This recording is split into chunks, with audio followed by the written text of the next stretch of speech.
Welcome back to Ingezo Education now. We'll be focusing on what now? 7.1.3 now and 7.1.4.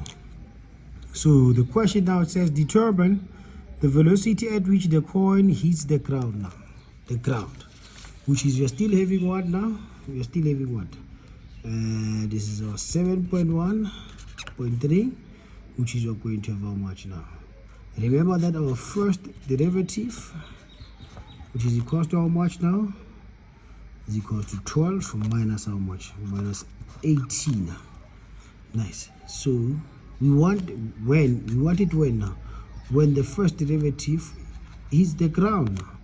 Which is going to have 12 minus how much? 8 multiplied by 0, which is the velocity when the what? We have a what? A 0 height now, which is we're going to have how much now? We're going to have 12, which is now we can add the SI unit there, which is it will be meters per second. Nice, meters per second, because that is the what? The SI unit for what? For velocity there. Nice, thank you very much. It will hit the ground with the what? With the velocity of 12 meters per second. Now 7.1.4 it says determine the maximum height reached by the coin now.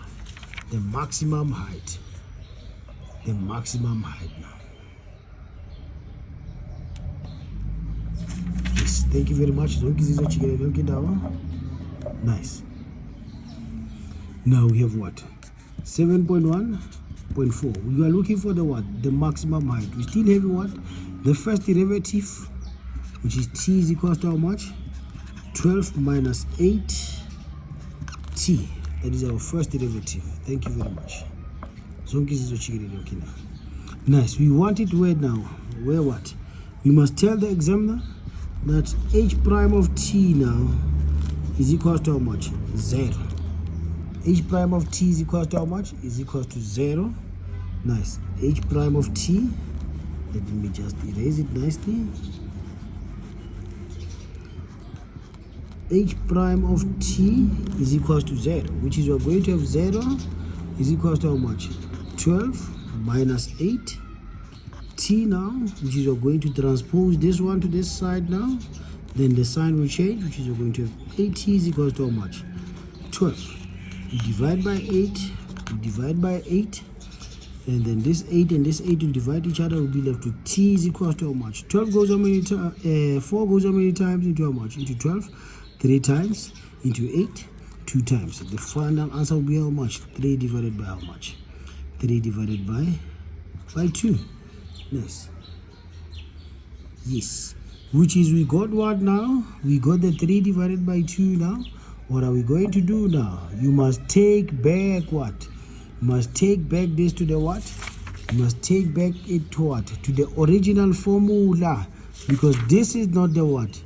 This is not the height. This is the time it reached the what? The maximum height. Which is with this one, I'm just going to challenge you, my kids. Thank you very much. Now. Yes. Then we are going to have h of how much now? H of 3 divided by 2 is equal to how much? 12 into how much? Remember we had what? 12 t minus 4 t squared. Nice. It would be nicer for us to write it first so that we can understand where are we substituting and why, because this is the height now. But where we see t, will be substituting with how much? 3 divided by 2 minus how much? 4 into how much? 3 divided by 2. Nice. So you can do this without a calculator. Nice. 2 goes how many times into 6 into 12? 6 times. 6 multiplied by 3 is 18 then. 18. Now 2 goes how many times into 4? 2 times, which is 2 multiplied by how much? By 3 is negative 6 minus 6. Which we are going to have what? A height of how much now? A height of 12. Please don't forget to subscribe and like the video. Danko.